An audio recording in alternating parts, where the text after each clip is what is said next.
हर खबर सबसे पहले स्वागत है आपका अपने चैनल पर। दिन की बड़ी खबर हम बताएंगे शाम के 7:30 पर। देश और विदेश की, कुछ खेल की और व्यापार की। तो चलिए शुरू करते हैं। समाचार रेडियो की तरह रहेगा। उत्तर प्रदेश के मुख्यमंत्री योगी आदित्यनाथ ने 2026 की पहली कैबिनेट बैठक के बाद प्रेस कॉन्फ्रेंस की। सीएम योगी ने पीएम मोदी की श्री राम जी की खूबी गिनाई। सीएम योगी ने कहा, श्री राम जी में रोजगार की गारंटी है, बीबी जी राम जी से पारदर्शिता बढ़ेगी। उत्तर प्रदेश के मुख्यमंत्री योगी आदित्यनाथ ने कहा, कांग्रेस पार्टी उनका इंडिया गठबंधन इस महत्वपूर्ण कानून को लेकर कई सवाल उठा रहे हैं। यह हैरानी की बात है। देश के हित में मजदूरों, किसानों और गांवों के विकास के लिए उठाए गए इस अहम कदम का समर्थन और स्वागत करने के बजाय, जिसके लिए इंडिया गठबंधन को प्रधानमंत्री एनडीए का आभार व्यक्त करना चाहिए था, वे खुलेआम अपनी पुरानी भ्रष्ट प्रथाओं का समर्थन कर रहे हैं। उत्तर प्रदेश में 2027 के विधानसभा चुनाव को लेकर भाजपा के फायर ब्रांड नेता और पूर्व सांसद विनय कटियार ने बड़ा सियासी संकेत दिया है। अयोध्या में अपने आवास पर कार्यकर्ताओं के साथ हुई लंबी बैठक के बाद कटियार ने चुनाव लड़ने की तैयारी का ऐलान किया। बताया जा रहा है कि यह बैठक बंद कमरों में घंटों तक चली। इसमें आगामी विधानसभा चुनाव को लेकर रणनीति पर मंथन हुआ। बैठक के बाद राम मंदिर आंदोलन के प्रमुख किरदार रहे विनय कटियार ने मीडिया से बातचीत की।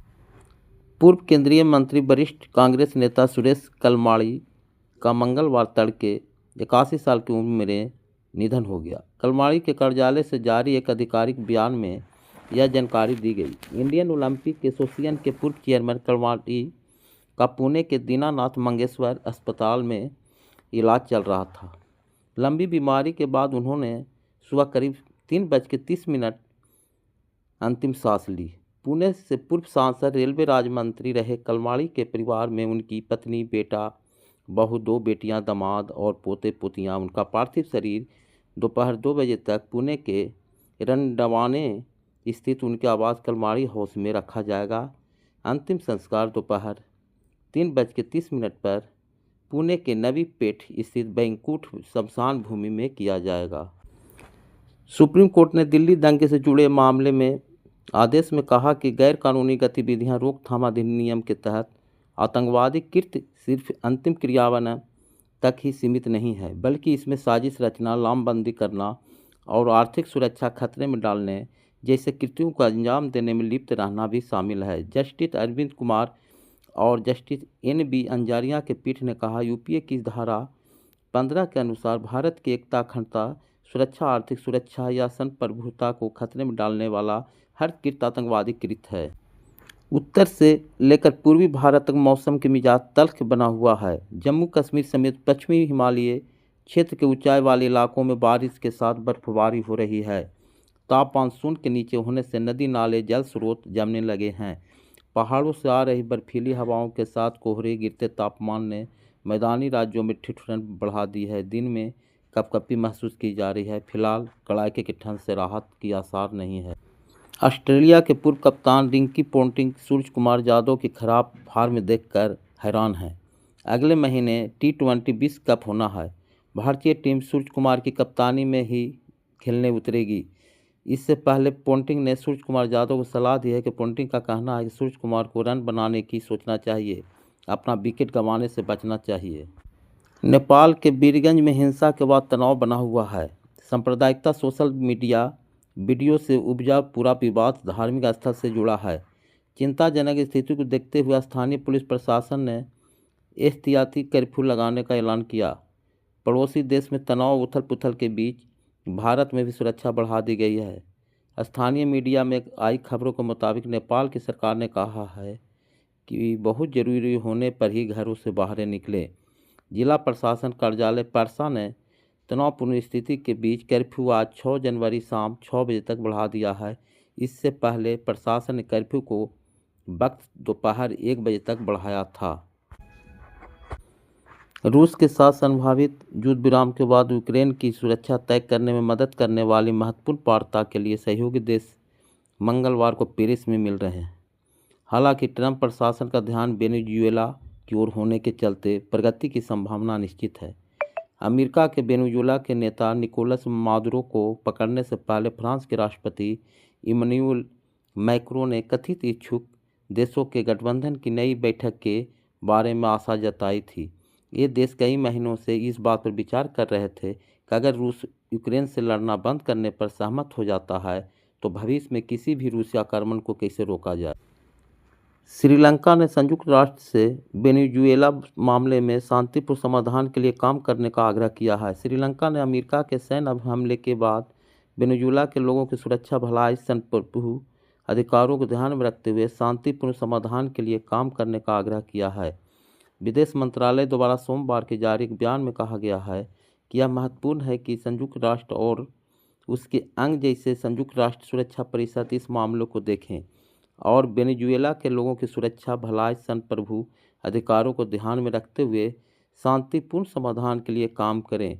इसमें आगे कहा गया है कि श्रीलंका अंतर्राष्ट्रीय कानून के सिद्धांतों और संयुक्त राष्ट्र चार्टर का सम्मान करने की आवश्यकता पर जोर देता है, जैसे कि बल के उपयोग पर रोक, गैर हस्तक्षेप, अंतर्राष्ट्रीय विवादों का शांतिपूर्ण समाधान, राज्यों की संप्रभुता, क्षेत्रीय अखंडता।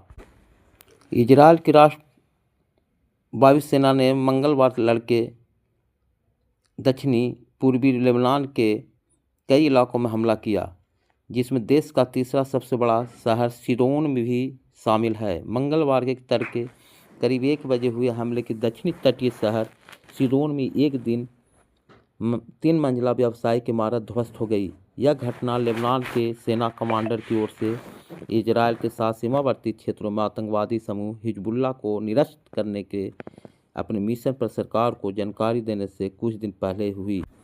बांग्लादेश में अल्पसंख्यकों के खिलाफ हमले थमने का नाम नहीं ले रहे हैं।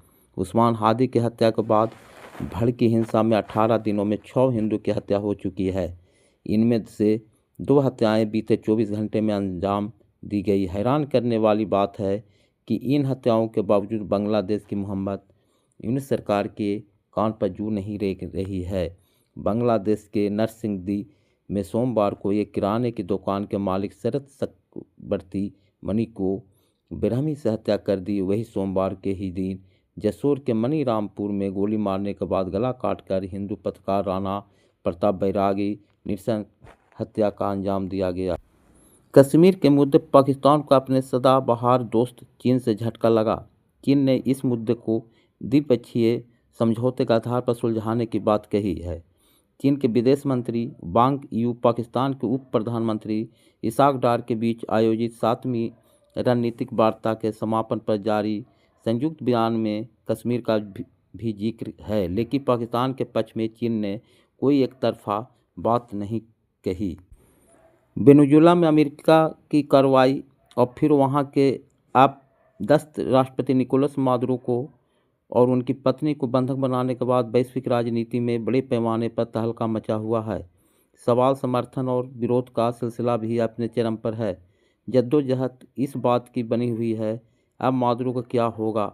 बहरहाल इन सभी चीज़ों को देखते हुए संयुक्त राष्ट्र सुरक्षा परिषद ने सोमवार को एक आपात बैठक बुलाई, जिसमें संयुक्त राष्ट्र महासचिव एंटोनियो गुटेरेस समेत अमेरिका के सहयोगी देश, विरोध देश सभी ने अमेरिका की इस कार्रवाई को जमकर विरोध किया। हालांकि इस बैठक में अमेरिका अपने रुख पर अभी भी कायम रहा। दुनिया भर में अमेरिकी टैरिफ को लेकर चल रही चर्चाओं के बीच राष्ट्रपति डोनाल्ड ट्रंप का बड़ा सामने आया है। उन्होंने दावा करते हुए दुनिया भर के देशों पर लगाए गए आपात शुल्क से अमेरिका को 6 अरब डॉलर से अधिक की कमाई हो रही है, जिससे देश आर्थिक और राष्ट्रीय सुरक्षा दोनों मोर्चों पर पहले से कहीं अधिक मजबूत हुआ। ट्रंप ने मीडिया पर इस उपलब्धि को नज़रअंदाज करने का आरोप लगाया है। ट्रंप ने social media platform truth social पर पोस्ट कर कहा कि अमेरिका ने टैरिफ से बड़ी कमाई की है, लेकिन फेक न्यूज़ मीडिया इस बात नहीं कर रहा है। उन्होंने आरोप लगाया कि मीडिया देश का सम्मान नहीं करता, सुप्रीम कोर्ट में होने वाले अहम टैरिफ फैसले को प्रभावित करना चाहता है। नेपाल के टिकटॉक वीडियो को लेकर वीरगंज और जनकपुर धार्मिक तनाव भड़कने के बाद नेपाल के मध्य प्रांत के सभी 8 जिलों में सुरक्षा बढ़ा दी गई है। रविवार को यह तनाव टिकटॉक पर एक वीडियो के कारण भड़का था, जिसमें धार्मिक रूप से संवेदनशील टिप्पणियां थी।